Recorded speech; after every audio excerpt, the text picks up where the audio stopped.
Hey everyone, welcome back to Corporate Decoder. Today we're diving into AMC Networks' latest filing with the SEC. And let me tell you, there's more drama here than in a season finale of The Walking Dead. We're talking about redomesticating to Nevada and some executive pay decisions that are raising eyebrows. Buckle up. This is a definitive proxy statement, which means AMC Networks is asking its shareholders to vote on some important issues. A proxy statement is basically a company giving its owners, the stockholders, all the details and letting them vote if they can't attend the meeting. This one is for a meeting in June 2025. The CEO and corporate secretary wants everyone to know that they had some pretty solid financial results back in 2024.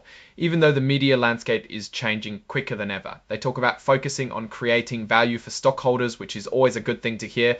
Let's get into those numbers because like any good television show, that's what makes the story interesting.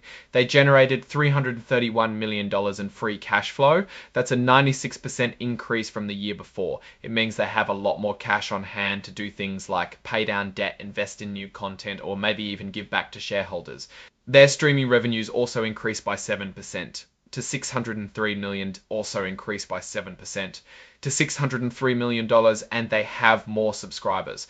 But there are some other details in here that are just as important. AMC Networks is trying to get people excited about high quality shows and new partnerships, especially in this new landscape of streaming. They are also pushing on creating popular content. Everyone likes awards, and they were nominated for a Critics' Choice Awards, Emmy and Golden Globe Awards. They also boast some Saturn Awards wins, so they are doing quite well in that space. The filing discusses executive compensation quite a bit, and that a majority of the compensation is at risk and dependent on company performance.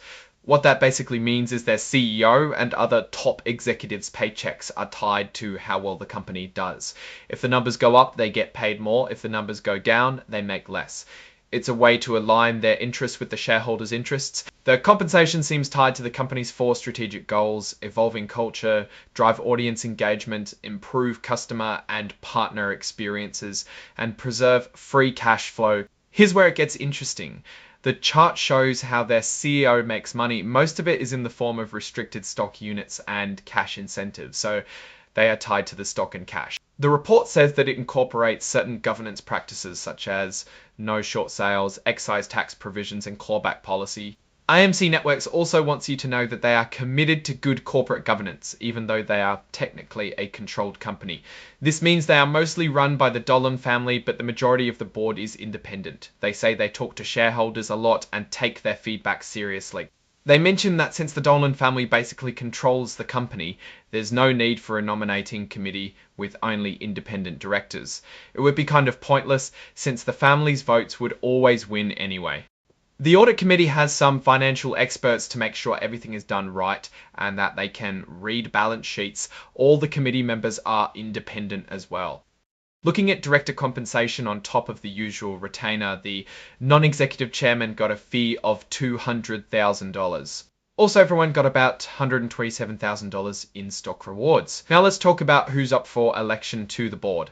There are 13 nominees, some picked by the Class A stockholders and some by the Class B stockholders. The board wants you to vote for all of them. Directors have significant management, leadership, and industry experience. It mentions Charles F. Doan received a whopping $2 million for long-standing service. They want you to approve the appointment of KPMG, their independent accounting firm. The board says it's good corporate practice and it's about $30 million in fees. Looking at the table of fees paid, audit fees made up the majority. Then there are smaller tax fees and other costs. That's where you hire the accountants to do your yearly audit. They're asking stockholders to approve on an advisory basis the compensation of their top executives. Last year, 91% of stockholders said yes. The next thing they want you to approve is to add 5 million more shares of Class A common stock. They say it's for their amended and restated 2016 employee stock plan.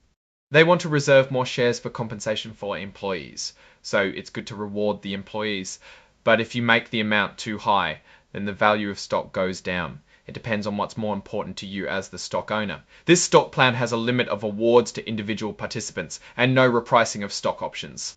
Then they want you to vote on moving the company's legal home from Delaware to Nevada. They believe that Nevada law will be better for their ever-changing business. In short, they say Nevada gives them more certainty and reduces the risk of lawsuits.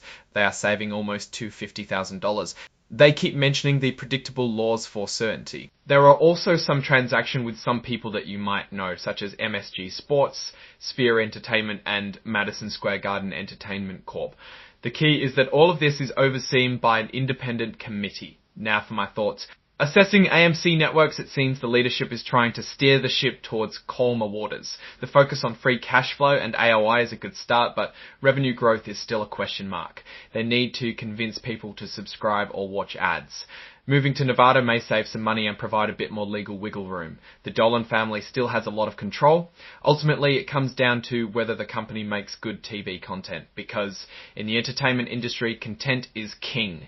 Their ability to keep the fan base of The Walking Dead engaged will influence their success, so is AMC Networks a buy or a pass.